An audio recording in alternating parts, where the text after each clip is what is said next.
Hi, hello. Welcome to another episode of Isaiah's Newsstand. It's your host, Isaiah Edwards. The date is May the 26th, 2024. Hopefully this episode finds you well, in good spirits and high hopes. As for me, I'm doing pretty good. We just been chilling today so far on this Sunday morning. It's been pretty relaxed. I got some groceries, a little grocery list, got in and got out. Not too bad. Let's see here. Food Corner from last night was pretty good. Went to Mellow Mushroom. I know it's been a while since I've been there. Excuse me. I definitely pigged out. Oinky oinky. Let's see here. What did I get? I got a small, what they call the Super Pep, which was a really good pizza, by the way. It was obviously pepperoni pizza, and then I think they had like some kind of like maybe it was like a mozzarella kind of cheese or something like that. It's kind of escaping me, but then they also put hot honey on top of it, so that was really good. Then I got, of course, the pretzels. Got a full order of those, the salted pretzels, with the beer cheese. Had to do it, and some mustard. And then this is where I started getting big-bellied, big-eyed. I ordered a half sandwich, which was a jerked chicken hoagie, and oof, it was really good. It was definitely worth it. And my friend had ordered, I forget what it was called. It was like the Marley Trio or something like that, or the Meaty Marley. I don't know, some funky little name. And it was also very good. Whatever was on that pizza was a bangin'. So yeah. Oh, also the hoagie had an order of tots, and I was like weirdly like kind of wanting. I say weirdly like I don't always like fries, so I was really wanting some kind of potato in my life. So I was glad I got a little side of that too. So yeah, I definitely had to do a little to go, take a little bit of that pizza and some pretzels on my way out, but had a good time, good eats, and yeah, here we are, just chilling. So yeah, I mean, we've talked about my existence. Let's go ahead and do the startup, and then we'll get into some news.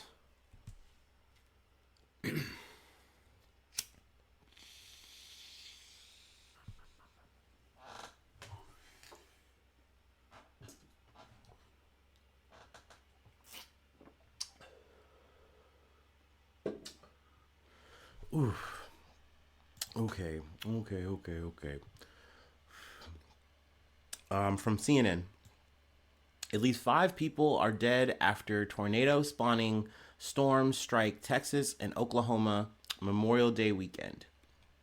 At least 5 people, including children, are dead after a possible tornado struck Texas overnight, as several storms caused power outages and forced residents to shelter in place across the central United States on Memorial Day weekend. The 5 fatalities were reported in Cook County, Texas, and 3 occurred in one household. Cook County Sheriff Ray Sappington told CNN on Sunday morning. 2 children in the area were reported missing and are still unaccounted for as of Sunday morning. Excuse me. More than 110 million people, across broad swaths of the U.S. are under threat of large hail, damaging winds, and fierce twisters Sunday, mainly throughout the mid-Mississippi, Ohio, and Tennessee River valleys. So, I mean, they go on to list, more of the damage, just catastrophe that's kind of taken place this weekend so far, not just throughout Texas, but, throughout the Midwestern region as well. I know around here, because Ohio did get mentioned, Cincinnati gets mentioned a little bit. It didn't seem like the weather was super bad, but I didn't go out too much during the day.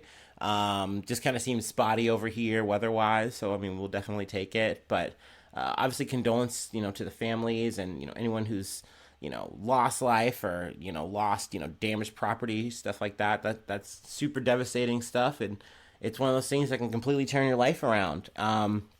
Also, just kind of riffing here. I know we've covered like last year there was like big storms that went through Florida and things like that. Cover a lot of just natural disasters that go through the states and internationally. But I know in the states that like things are getting so bad, and I reference Florida because they are like taking away like homeowners insurance. They're like, yeah, this is like going to be the last year we fund something like this actually, and you're going to have to find a new provider. And then someone who owns a home is like, well, okay, I guess I'll try to scramble and find someone, and no one's going to take them. And then if they're lucky, they're able to get super basic minimal coverage that they had to pay way too much for. And I mean, essentially, I feel like that's something that's more or less phasing people out of their own homes. But I mean, that's just kind of the situation that's playing out at hand, with, what is it, natural disasters kind of being up and up and up on the rise, with climate change being what it is. And it just seems like this an unavoidable, inevitable creep away and from these southern areas and things like that. But at the same time, it's like, I mean, everywhere is kind of shitty. I don't what's a safe place in America? I don't know. Anyway, I know I'm kind of ranting and rambling here. We'll go ahead and hit the next article. From the BBC. U.S. missionaries killed in Haiti gang violence. A U.S. missionary couple were among 3 people killed in Haiti as widespread gang violence continues to plague the country. Natalie Lloyd, 21, her 23-year-old husband David, and Jude Montis, a 20-year-old Haitian, were ambushed by gunmen as they left a church. The couple's death was confirmed on Facebook by Natalie's father, Missouri State Senator Ben Baker. They were attacked by gangs this evening and were both killed, he wrote. They went to heaven together. The couple were married in 2022. The organization Missions in Haiti confirmed to U.S. media that Mr. Montis was the 3rd victim. In an earlier Facebook post, the organization said that the 3 were attacked by 2 separate armed gangs, beginning with an attack by gunmen in 3 vehicles. After another group arrived and a gang member was shot dead, the 3 missionaries were trapped in a house while the gang went into full attack mode. They are holed up in there. The gangs have shot all the windows out of the house and continue to shoot. Missions in Haiti confirmed that all 3 were dead 3 hours later. So yeah, I mean, that's super sad, very unfortunate. I mean, this story was kind of added to, one of the reasons why, Kenyan President William Ruto said, like, hey, that's why we're going to be trying to deploy, Kenyan forces, or leading a group of forces, into Haiti to do something. I mean, that's just been a lot of talk. I know that it seems it's going to be more serious and it's going to be happening sooner than later, maybe. But, I mean, who knows if it's going to be effective or not. But yeah, I mean, obviously, I don't know. I don't really have anything to really pull out or say. It's a shame, someone's trying to go and do this kind of good act and, you wind up getting killed. It's never good. But I mean, that's why I like to stay my fucking ass home in America, nice and safe, or at least as safe as I can be in America. But and I don't mean to say like, oh, America's like some bastion. I just mean that I do not like leaving the 4 walls of my home or general community where I like know enough that I feel like, all right, nothing's gonna really surprise me today. But granted, I mean, in Haiti, if you live there, what can you do? You're just gonna live your life as day to day as you can. It's not like you really have the means or whatever to get out, of course. I'm more or less just saying this from the Americans' perspective, the missionaries' perspective. But, yeah, obviously it's a shame. It's really sad. Condolences and flowers to the family. I know I say that a lot. Not much I really can say from this armchair, but, what can you do? I know, I'm sorry. I shouldn't laugh either. Let's go ahead and move on to another story, though. I don't really have too much to add here. From The Independent. Nicki Minaj released from custody following Amsterdam arrest after drugs reportedly found. Singer Nicki Minaj has been released from police custody in Amsterdam after being arrested when police reportedly found drugs in her luggage, according to a spokesperson for Netherlands Border Police. Her Manchester show on Saturday evening was postponed. Fans had already filled the Co-op Live Arena before Live Nation announced the show would not go ahead. Robert Van Capel, a spokesperson for the Royal Netherlands Marechaussee, the border police in charge of Amsterdam's Schiphol Airport, told The Independent earlier on Saturday that the pop star had been arrested and was in custody. Let's see here.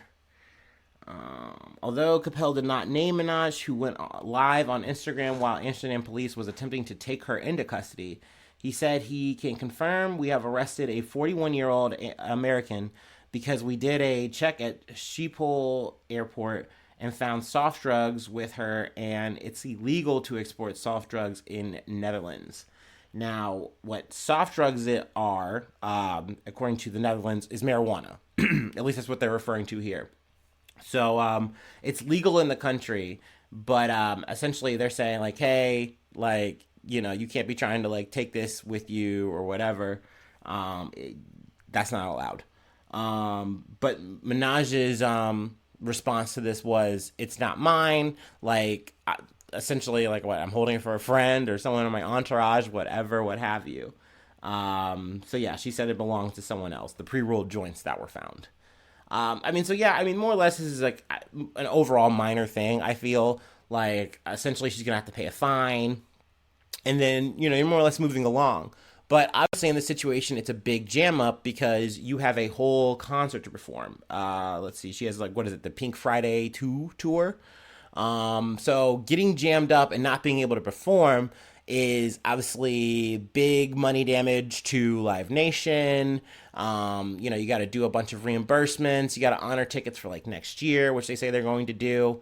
I know like scalpers were trying to go crazy the day of when they had like caught wind that maybe like, oh, she's getting arrested, she might not be able to perform tonight. So they were trying to like sell the tickets. Obviously people came and were disappointed to find out that she wasn't going to perform. But I know the show goes on. I think they're going to have her in London or something like that. Let's see. Minaj is scheduled to play in Birmingham on Sunday and London on Tuesday.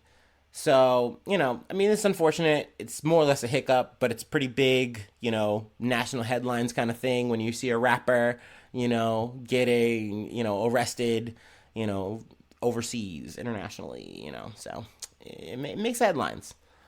But yeah, hopefully she can just kind of get back to it and, get back to rapping and shit. You know what? I don't even want to talk about no beef or anything like that. Let's just keep it on task and we'll move along. I won't waste any more of y'all time today. This is because we have holier things to talk about. Actually, that's why I'm on a holy thing right now. All right, I know it might not have seemed that way, but hey, this is where we're at. So let's bless up. Let's bless up and take our last break, and we'll close it off on a high and holy note. How about that? Praises.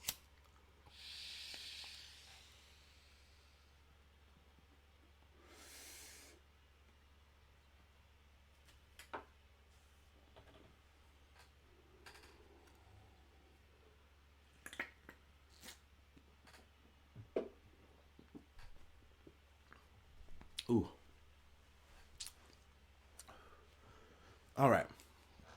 From CNN. Italian teenager nicknamed God's influencer set to become Catholic Church's first millennial saint. So, okay, this is some new shit to me. And I got to preface this too with one, shout out to this Carlo Acutis. He seemed like a very cool kid.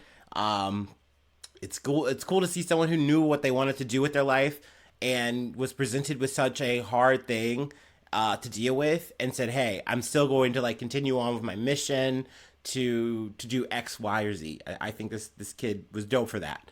But let's just dig in. Carlo Acutis, an Italian teenager and computer prodigy who earned the nickname God's influencer, is set to become the Catholic Church first millennial saint.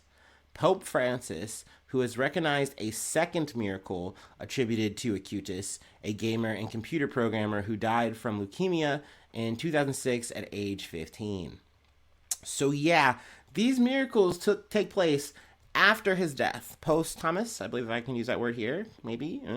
But during his life, Acutis used his technological gifts to spread awareness of the Catholic faith, including setting up a website documenting miracles. So, I mean, okay, that's well to do. Keeping people in the know. So it's like, hey, like, this thing happened to me. I went and prayed, at this place over this thing, and, I was cured, or my family was blah, blah, blah. And that he was chronicling that. So that's nice. It's very wholesome. But born in London in 1991, he later moved to Milan, Italy, with his family. Although Acutis' parents were not religious, the young boy's faith was nurtured by his Polish nanny. After his death, his body was moved to the Italian town of Assisi, where it is now displayed in a shrine. Okay, so I saw that, and I'm not going to lie to you, this is where I get a little creeped out. And I'm like, okay, so you have this kid's body, and it's just, like, preserved, like he's Han Solo in carbonite. But honestly, I gotta tell you, the Han Solo in carbonite feels less disturbing to me than that. But, like, I mean, go off. Do your thing. I'm just not hip to your game. As a Christian, I feel like it's normie Christian. That's how I view it. Because that's just what I was raised in for about 18 years or so. So whenever I see the Catholics really dig in and, like, talk about what they do, how they do it, I just go, like, so your book's real different then, huh? Like, how do y'all really go about this? Because we would, like, call this, like, idolatry, right? Like, it's getting weird, and we haven't really gotten into it yet. But, like, obviously, like I said, we've now got the shrine for him, like the Hey Arnold, Helga Pataki style shit, only it's a body and not made of gum. But yes, prospective candidates for sainthood normally need to have 2 miracles attributed to them before they can be canonized. Okay, good, I did get that word right. I was saying that a lot in my head, and I wasn't sure if I was using it right. The latest miracle attributed to Acutis relates to the reported healing of a girl from Costa Rica who had suffered a head trauma after falling from her bicycle in Florence, Italy, where she was studying. Her mother said she prayed for her daughter's recovery at the tomb of Acutis in Assisi. Now, I gotta say, that sentence does go hard, but, like, that's just so weird to me. Like, it just doesn't connect. Like, why doesn't it work that you just pray to God and, like, you just cut out this middleman? Like, you just cut out the 15-year-old and, like, God just helps your kid. That's just how it works in my mind, so it's just hard for me to correlate this. But once again, go off. If that's a miracle and, like, things happened from that, awesome. Bless up. Acutis was beatified and declared blessed, #blessed, after his first miracle in 2020, where he reportedly healed a Brazilian boy who had a birth defect in his pancreas that left him unable to eat food normally. And in that situation, I'm like, okay, but did, like, modern medicine have maybe a thing to do with that again? And yet again, also, even if we're taking this religious route, why did we need Acutis to be the middleman here? Why are saints, like, involved, I guess? I don't know. Excuse me. But, hey, go off. I think this is a very cool thing if it makes people happy. I know close off on a good note. I know maybe I'm sounding like a fucking asshole here. But Acutis, considered a millennial... Amelia, unlock the door. I'm afraid I can't do that. Uh-oh. Why not? I got a thing going there. Acutis, sorry, that was an ad, my bad. Considered a millennial as he was born between the early 1980s and mid-1990s, is remembered by his friends and family as enjoying playing video games such as Halo, Super Mario, and Pokemon. So, I mean, at the end of the day, he was just a kid, just like us. And, I mean, I think that's really cool and something to appreciate. And, it's respectable that he put in this work and this effort to, serve his Lord, his God. That was his purpose. And, I don't want to yuck that yum. But also at the same time, I just find religion weird a lot of times. It's something where it's like, hey, I get it. Like, I do. I still think in that kind of space and and reality. But like, I also then get detached when I see it in other places, like other religions and stuff. And I'm like, this is just so weird. Like, this is why I'm just not whole hog about it. This is why I'm not spreading the good word anymore, because it's just so hard to sell. But hey, you know, if there's a new saint, hashtag blessed. Maybe you can text them now. That would be kind of cool. If you could text a saint, like if I could text Peter and then like he like could hit me back and be like, or even if I know it's on red, I'll take it a little bad, but at least I know he got it and maybe he's working on it. Maybe he just got right to work and he'll be blessing me soon. I don't know. And maybe he'll be blessing you soon. But really, that's all I have for today. That's all I have for the week. Or maybe I'm just getting started for the week, depending on how you look at it. But hopefully I see you soon for some more good news. I love you. Bye-bye. Mwah.